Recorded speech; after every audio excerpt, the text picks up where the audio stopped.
We are going on the clock, presented by Jeep Grand Cherokee 4xe. The NBA draft on Thursday, and we have a very special mock for you here on HQ. Chris Hassel joined by Gary Parrish and Matt Norlander of Ion College basketball fame. Norlander ranked him, and Gary is going to draft him. Matt, when looking at your rankings, and we're going to take a look at the top of your rankings right now, a bit surprised that I didn't see Chet Holmgren or Jabari Smith number one. You're going Paolo Banchero. Why? A few reasons, the biggest being that Paolo Banchero, of all the names you see listed here, the player who has been proven to be the best for the longest time and over the most consistent period, I'm talking about dating back to being 15, 16 years old, is Paolo Banchero. Paolo Banchero was the best freshman in college basketball last season. He led Duke to the Final Four. He has the best combination of size, skill, offensive acumen. Other players you can make the case for.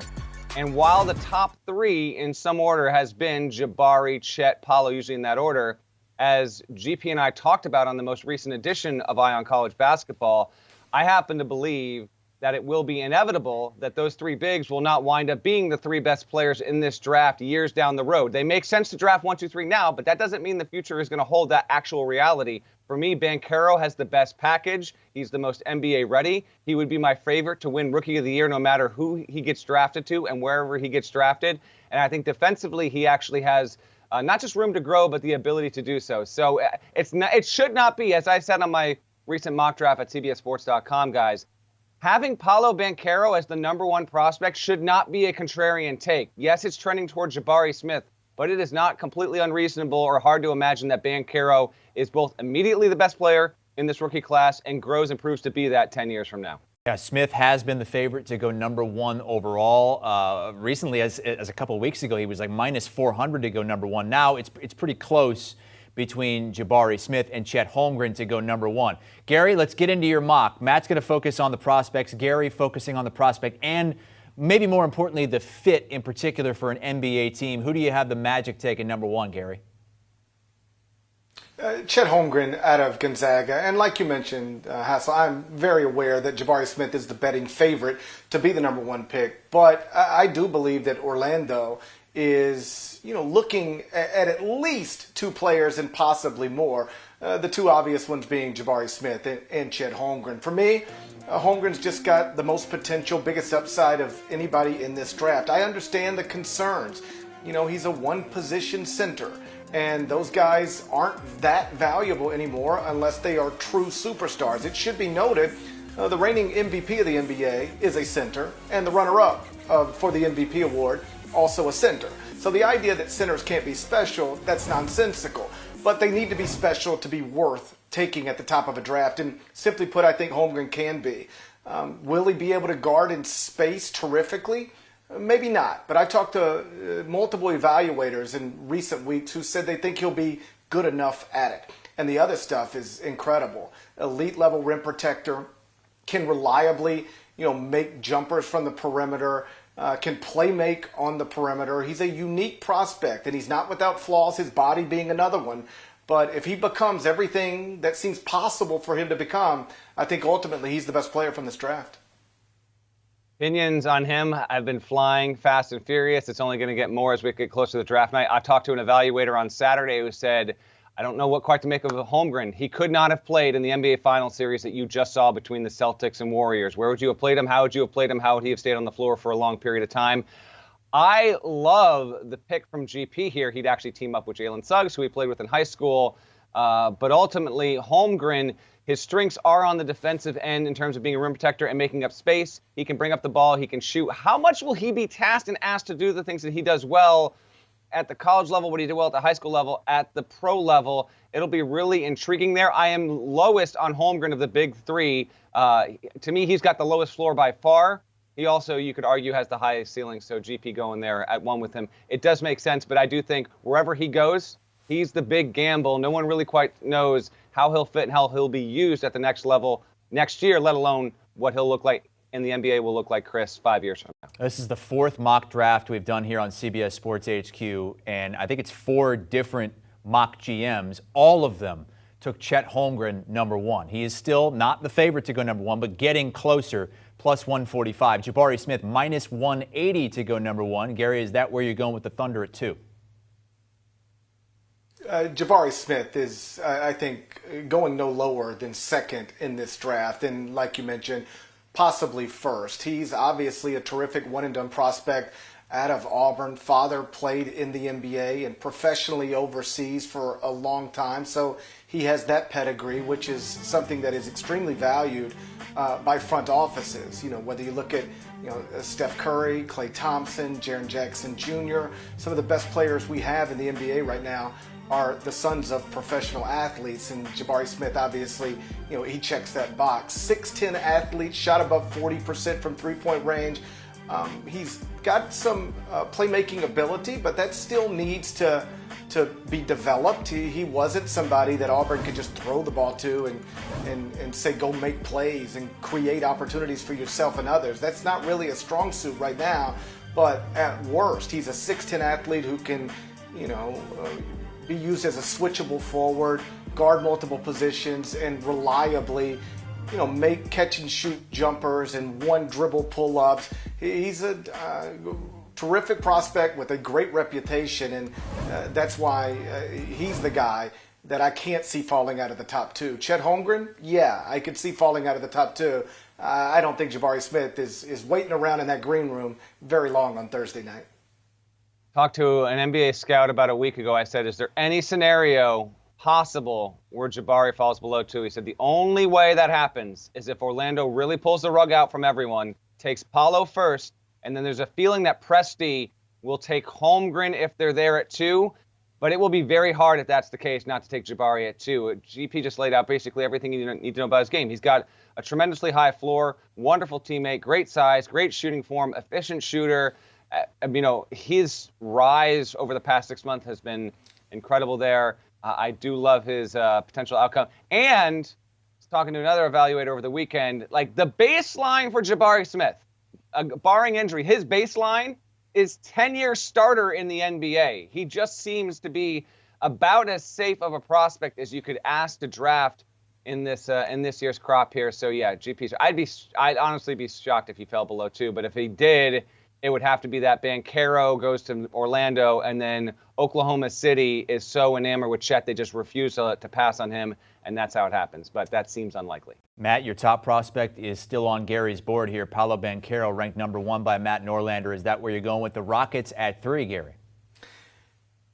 Yeah, to me, Houston's got the easiest job at the top of this draft. You just sit there at 3, and you've got a list of Chet Holmgren, Jabari Smith, Paolo Banchero, and whichever one is available when you're on the clock is the one that you take in this mock draft, and most, that will be Paolo Banchero, who a year ago I had projected as the number 1 pick in the draft, and he really didn't do anything to make me move off of him as much as Jabari Smith showed his unique skill set, and Chet Holmgren I became a fan of over the past year for all of the things he can do. Banchero is big and strong and skilled, and you could drop him into an NBA game tonight. I'm with Norlander on this one. I do think he'll be the favorite to be Rookie of the Year, and it won't matter if he's picked first, second, third, or where. He'll be the guy holding that trophy at the end of the season. I love Banchero's combination of skill, size, touch. I mean, he really does have the ability to catch the ball at the top of the key, put it on the deck, utilize the spin move, get into the post, get out of that, twirl, get to the rim, bully himself there, and then lightly kiss it off the glass for a layup. There's just not a lot of guys who have his complete package as an offensive player. In fact, I think the only reason why Banchero is not the favorite to be the number 1 pick is he still has questions on the defensive end in terms of ability and really more desire. He did play alongside 2 awesome defenders in Wendell Moore Jr. and Mark Williams, so I think sometimes those knocks are a little overstated. But yeah, love his game. He's number 1 on my board. Houston will be absolutely thrilled with any of these. But like if Banchero's sitting there at 3, you can have this amazing situation where you draft a player who could be best, and you didn't even have to worry about deciding between the other 2. Rockets find themselves in a really good spot coming into this draft. Yeah, and as Gary said, easy situation for the Rockets, you would think. Whoever falls to them, one of those 3 guys, you got to make that pick. The Kings at 4, where things start to get a little bit more hairy and more unpredictable. Gary?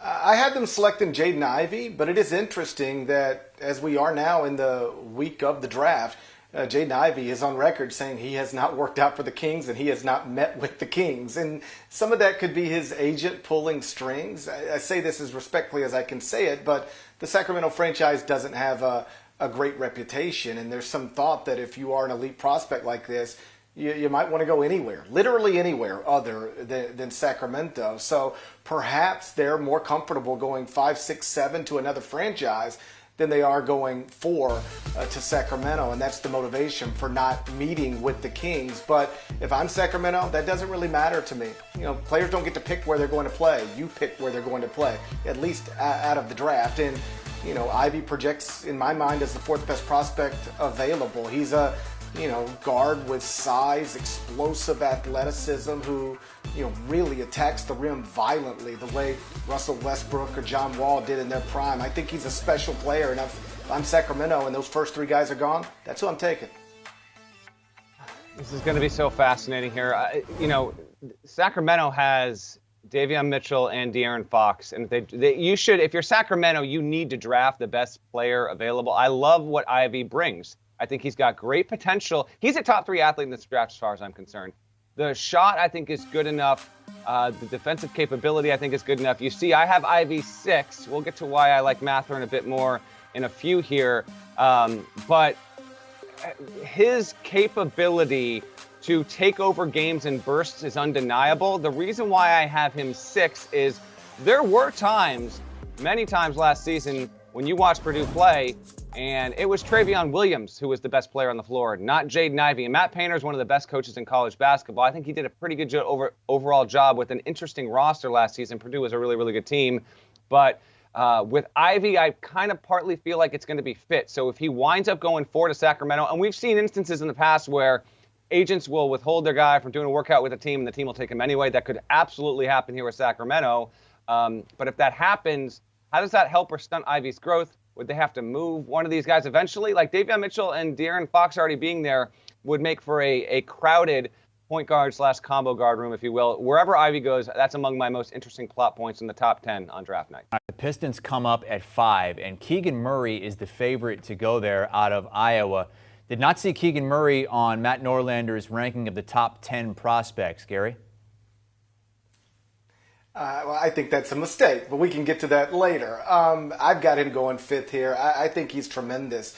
He's got great size as a switchable forward, has shown the ability to make shots from 3 and score at an extremely high level. I understand he's older than some other guys who are available here, and I'm sure that played some role in Norlander's evaluation, but I'm somebody who's not afraid of picking 21-year-olds or 22-year-olds. Like, those guys get better too, and I suspect Keegan Murray is going to be a high-level NBA guy. For more on Keegan Murray's journey to the association, here is Road to Draft Day, presented by Jeep. My next chapter, I'm excited for. I've been challenged my whole life. Going into something new is nothing different for me. I'm just excited for what's next. It's going to be a different step in my life.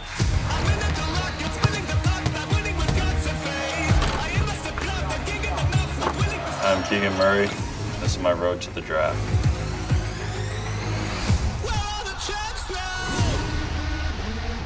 It's not going to be easy. I'm going to have to earn everything.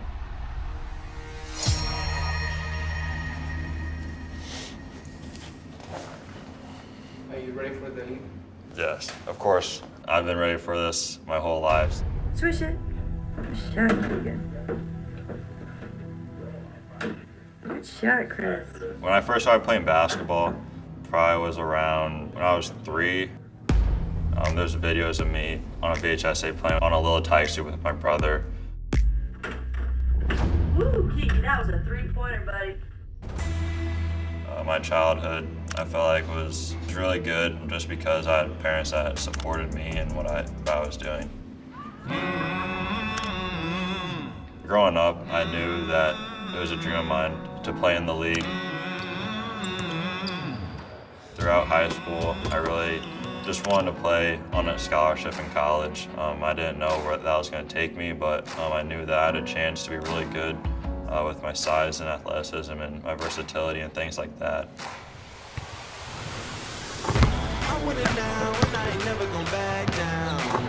I made the decision to enter the draft a couple weeks after the season. Thought that this was the best step and the best opportunity for me at the end of my sophomore season to have a chance to play in the league. I am no regular citizen. Do you understand what you're witnessing? You cannot tell what the difference is. I want it all and I'm winning it. I just want to go to the best team that'll fit my culture, my personality, and just a place where I could strive in. I keep on moving, they off of me. Just do it and stop at a talking to. Just hearing my name on draft night is going to bring a lot of emotions because of all the hard work that has contributed to me being at this point in my life.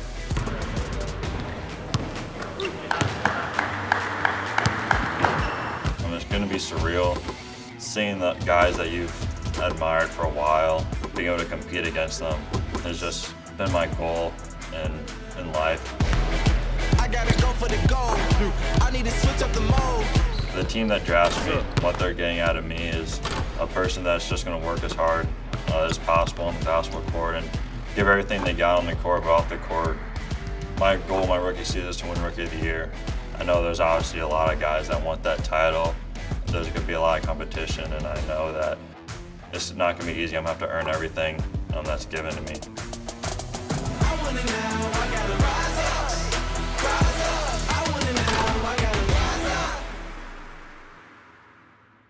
up. Keegan Murray goes number 5 to the Pistons in our mock draft with Gary Parrish and Matt Norlander. Gary is drafting them. Matt Norlander ranking the prospects.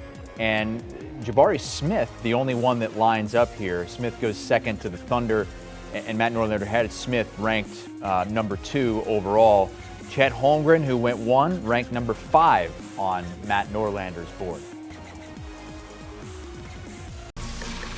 Our on-the-clock mock draft presented by Jeep Grand Cherokee 4xe. Here are Matt Norlander's best available players. We're 5 picks in to Gary Parrish's mock draft, and Matt Norlander has a couple of top 5 players still on the board there, Shaedon Sharpe and Benedict Mathurin, with the Pacers coming up here at 6. Chris Hassel joined by Matt Norlander and Gary Parrish. Gary is making all the selections in this mock. The next one for Indiana. Gary? Norlander and I are on the same page here. I've got Indiana selecting Shaedon Sharpe, the never played guard from the University of Kentucky. There's a lot of questions here. This is a big swing. There is some inherent risk because we haven't really seen him play high-stakes basketball. We've seen Jabari Smith in high-stakes games against comparable talent. Same for Paolo Banchero and Chet Holmgren and everybody else who has been selected in this mock draft so far. But with Shaedon Sharpe, he had an opportunity to play at Kentucky. He was eligible in the second semester. He and his people opted not to risk his draft stock and simply watch from the sidelines. That's not bothersome to me because I understand the motivation behind it.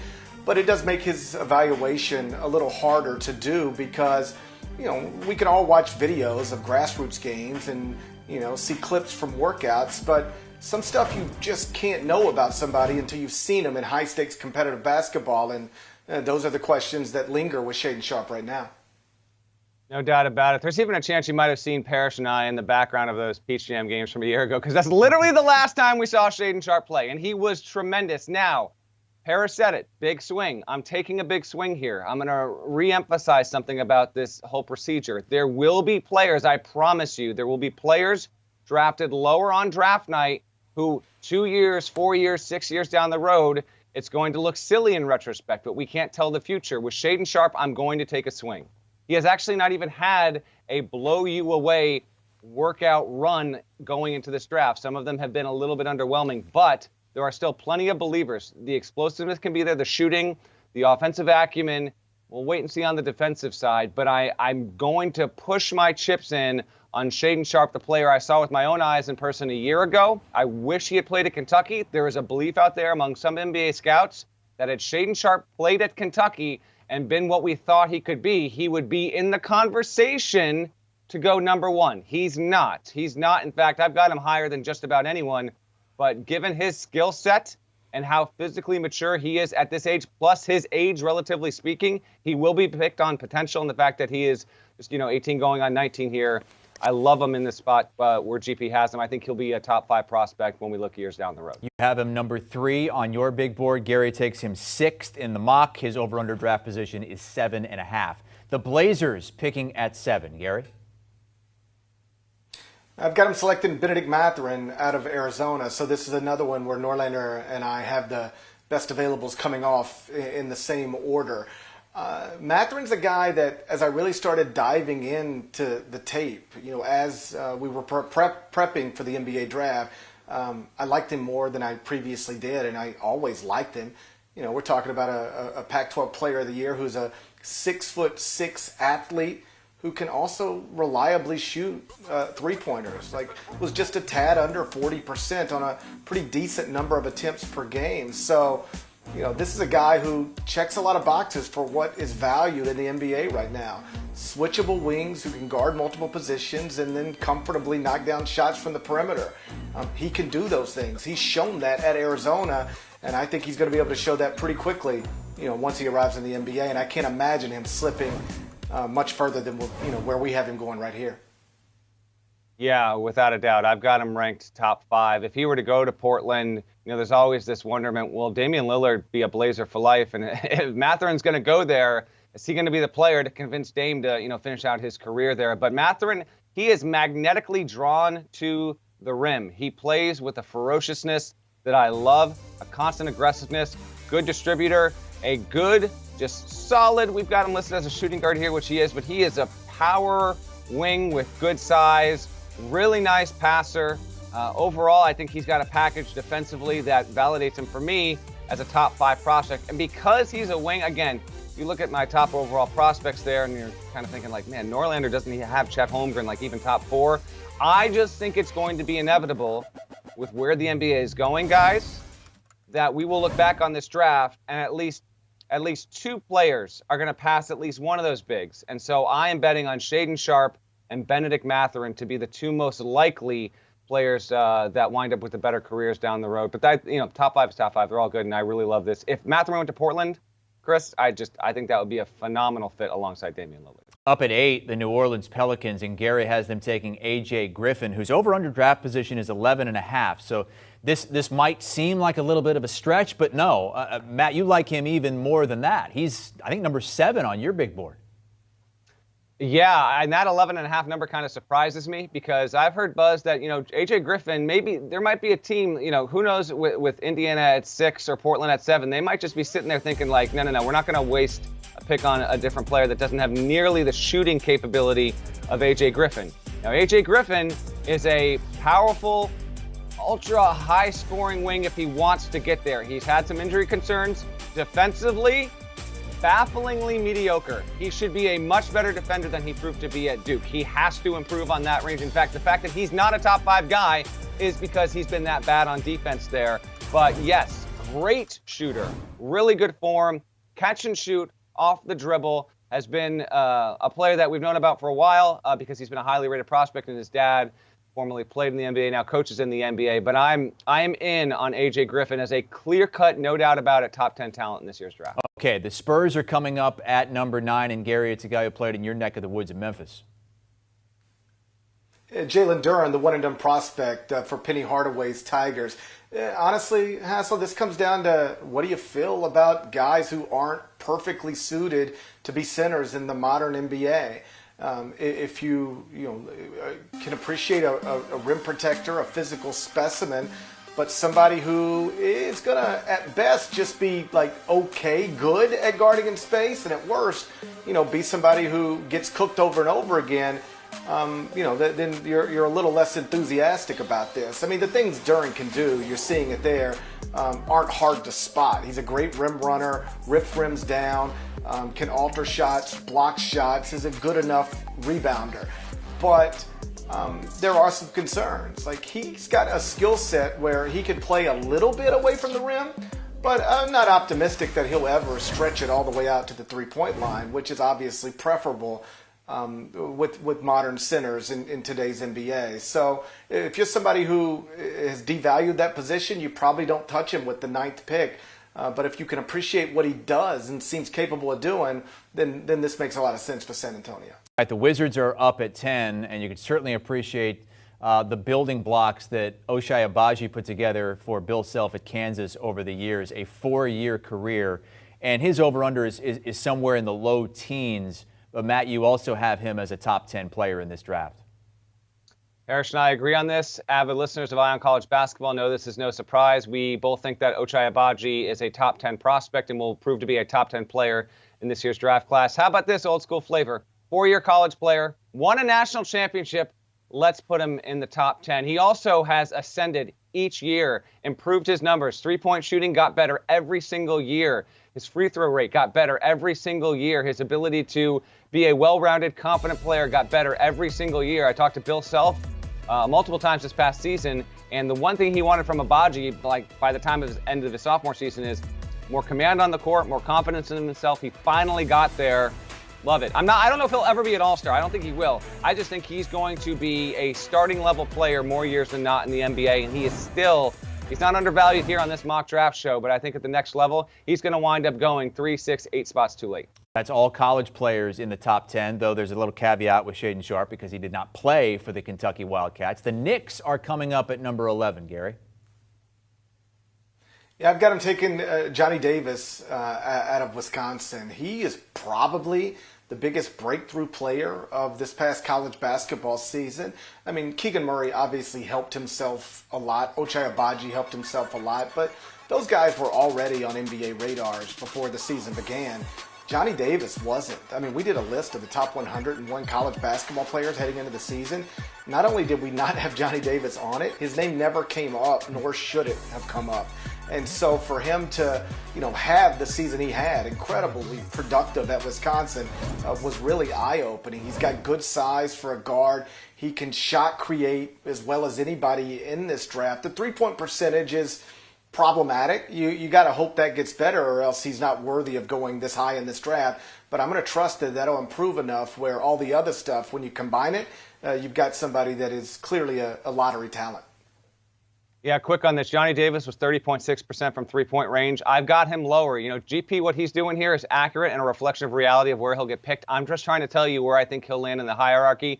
I've got him 20th overall on my big board because I don't think he'll have near the green light or autonomy he had at Wisconsin. I think the gap between college to the NBA for him will be a little bit tougher to scale than other guys there. So I could wind up being wrong, but I'm trying to find spots where, because not every guy that goes top 12 is going to be a top 12 player. And I think Davis might find a little more struggles down the road. He did well for himself, made the right decision coming out, but I don't see him as big of a long-term play as some other guys that I have listed ahead of him. All right, fellas, let's get the second pick for the Oklahoma City Thunder, who Gary had them taking Jabari Smith at number 2. How about number 12, Gary? I've got him taking Dyson Daniels. So we go non-college player here, somebody who starred for the G League Ignite. He's a 6'8", perimeter-oriented player who can play with the ball, play without the ball. Obviously, the three-point percentage is not something that you'd focus on as a positive. Shot below 26% from three. That's the swing skill. You see him missing there. He's got to be better at that. But if he gets better at that, you've got a really dynamic talent and somebody that is worthy of consideration here for an Oklahoma City franchise that is still very much rebuilding. And this is a guy who right now has an over-under draft position of 6.5. So he might be going higher than that. Dyson Daniels out of the G League. All right, let's move on to the Hornets, who have the 13th and 15th picks. And Gary is having them take Mark Williams here, one of 3 lottery picks from the Duke Blue Devils. And Matt, one of 3 Duke Blue Devils in your top 10. I love Mark Williams. I have him as the 9th overall prospect on my big board here. And sometimes there needs to be something said for guys that can be really great in one specific area and having widespread impact, a result of that talent. And Mark Williams is that. I think he is destined to be one of the best defensive centers in the NBA by the end of his first contract. Great length, great instinct, big hands, soft hands, good distributor.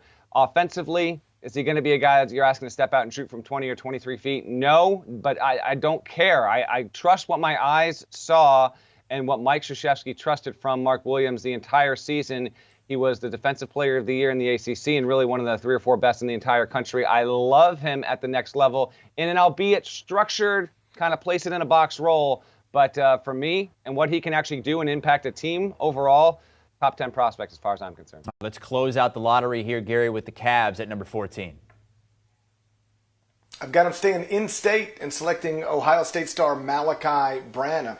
He's a 6'6" guard who shot above 40% from 3. Like I've noted multiple times already, those guys are super valuable in the NBA. So Cleveland, as long as, Branham's still on the board, they don't have to look far, to identify a guy who could help that roster as soon as next season. They need more playmaking in the backcourt. He could provide it. All right, so the lottery has been picked by Gary Parrish as we run through his mock draft, and Matt Norlander has been ranking the prospects as well. Gary had Chet Holmgren going number 1, though Norlander has him number 5 on his big board. Then it's Jabari Smith 2, Paolo Banchero 3, Ivy and Murray round out the top 5. Going to the right-hand side and into the double digits, Ochai Agbaji going to the Wizards at 10, Johnny Davis to the Knicks at 11, and finally a non-college player at number 12, Dyson Daniels to the Oklahoma City Thunder, who also took Smith at 2. Do you want a sports network that delivers everything that matters about the game? The highlights, the picks, the instant analysis, no yelling, no fake debates, no politics. Hit the subscribe button and never miss a moment.